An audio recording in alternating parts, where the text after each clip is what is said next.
Pemirsa, hari ini sidang kasus pembunuhan berencana Brigadir Joshua akhirnya digelar. Dan kasus ini menjadi sorotan publik serta menjadi pertaruhan dunia peradilan. Akankah pengadilan berlangsung fair, kredibel dan juga akuntabel? Argumentasi para tersangka akan diuji di meja hijau. Lantas bagaimanakah pertarungan jaksa, majelis hakim serta kuasa hukum para tersangka? Kita akan lihat penjelasan lengkapnya dalam grafik plasma berikut ini.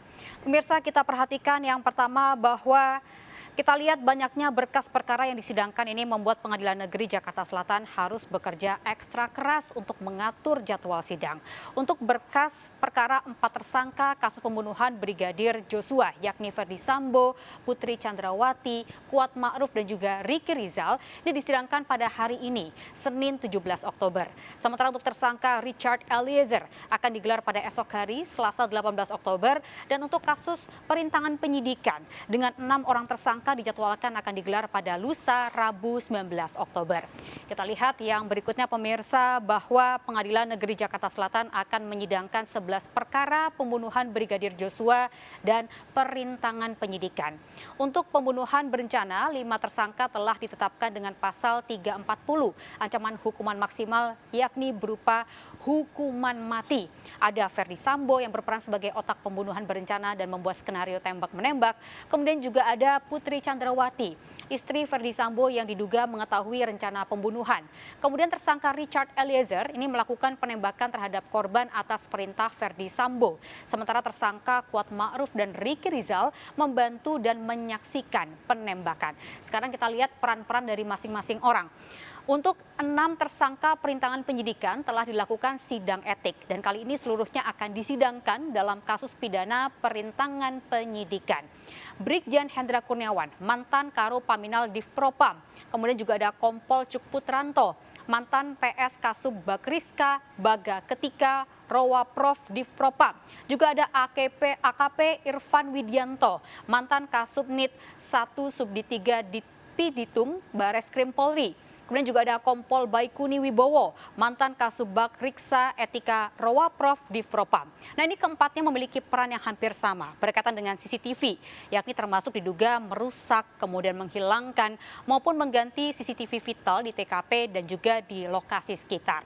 Sementara AKBP Arif Rahman Arifin, mantan Wakaden B Biro Paminal Divpropam dan juga Kombes Agus Nur Patria, mantan Kepala Detasemen A Biro Paminal Divpropam. Ini diduga memerintahkan penyidik Polres Jakarta Selatan untuk mengganti BAP saksi dengan mengikuti berita acara interogasi atau BAI dari Biro Paminal Propam Polri yang telah dipersiapkan sebelumnya. Kemudian kita lihat pemirsa apa saja argumen dari masing-masing orang. Kalau kita ingat, pekan lalu 5 hari jelang sidang perdana digelar, Ferdi Sambo melakukan manuver. Tim kuasa hukum Ferdi Sambo dan Putri Chandrawati menggelar konferensi pers serta mengungkap klaim Ferdi Sambo yang berbeda jauh dengan keterangan tersangka lainnya yakni Richard Eliezer. Ferdi Sambo mengklaim tidak memerintahkan Richard Eliezer untuk menembak Brigadir Joshua, namun perintah Ferdi Sambo yakni hanya menghajar. Ferdi Sambo juga membantah ikut menembak Brigadir Joshua dan hanya menembak dinding sebagai skenario untuk melindungi Richard Eliezer. Keterangan Ferdi Sambo tentu berlawanan dengan tersangka lainnya yakni Richard Eliezer. Richard mengaku diperintahkan oleh Ferdi Sambo untuk menembak Brigadir Joshua. Richard juga mengaku Ferdi Sambo bahkan ikut menembak korban. Kita lihat pemirsa bahwa dalam animasi kronologis yang dirilis oleh Polri, memperlihatkan adegan Ferdi Sambo memerintahkan penembakan dan juga menembak korban. Nah, saat olah TKP pun baik Ferdi Sambo maupun Richard Eliezer masing-masing bersikukuh dengan kronologis versi masing-masing. Manuver Ferdi Sambo diduga untuk meringankan tuntutan dan tidak hanya itu, melalui kuasa hukumnya Ferdi Sambo juga bersikukuh telah terjadi pelecehan seksual yang dilakukan korban terhadap istrinya di Magelang. Kita kembali ke informasi plasma pemirsa, kita perhatikan bahwa pertaruhan dunia peradilan dalam persidangan kasus pembunuhan berencana berada di tangan 9 majelis hakim yang menangani kasus Ferdi Sambo CS. Untuk kasus pidana, 3 majelis hakim ditunjuk yakni ada Wahyu Imam Santoso sebagai Ketua Majelis Hakim dan Hakim Anggota, kemudian Morgan Simanjuntak serta Alimin Ribut Sujono. Wahyu Iman Santoso saat ini merupakan Wakil Ketua Pengadilan Negeri Jakarta Selatan. Wahyu pernah menjabat sebagai Ketua PN Denpasar, Ketua PN Kediri, dan juga Wakil Ketua PN Karanganyar.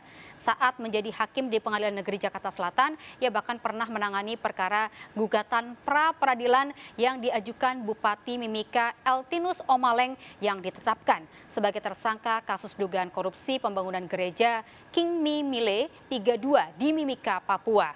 Dan dalam perkara tersebut, Wahyu memenangkan KPK dan menolak gugatan Eltinus. Kemudian kita lihat ada Morgan Simanjuntak.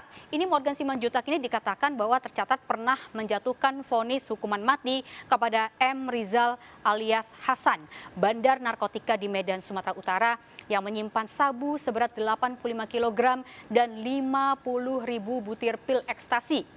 Ia juga menjadi satu-satunya hakim yang kemudian menolak pra-peradilan maki ke KPK terkait kasus Joko Chandra.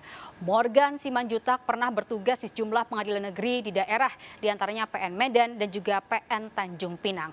Kemudian juga ada Alimin Ribut Sujono yang tercatat menangani beberapa kasus perkawinan beda agama. Ia mengizinkan pasangan beda agama untuk mencatatkan dan mendaftarkan perkawinan mereka ke Suku Dinas Kependudukan dan Catatan Sipil Jakarta Selatan. Sementara untuk kasus perintangan penyidikan, 6 hakim telah ditunjuk yakni ada Ahmad Suhel Jumianto, kemudian Hendra Yuristiawan, Afrizal Hadi, Ari Muladi, dan juga Muhammad Ramdes. Dan selain itu, Kejaksaan Agung mengerahkan 30 jaksa penuntut umum dalam sidang kasus ini. Komisi Kejaksaan RI juga akan mengawal kinerja para jaksa. Nah pemirsa, kita sama-sama mengawal persidangan Verdi Sambo CS menuju peradilan yang akuntabel dan juga fair. Meski para tersangka memiliki argumennya untuk lolos dari tuntutan maksimal, namun kredibilitas para jaksa dan hakim akan menjadi taruhannya. Jalan panjang kasus pembunuhan Brigadir Joshua belum sampai pada titik akhir. Menanti sanksi apa yang akan dijatuhkan pada para tersangka.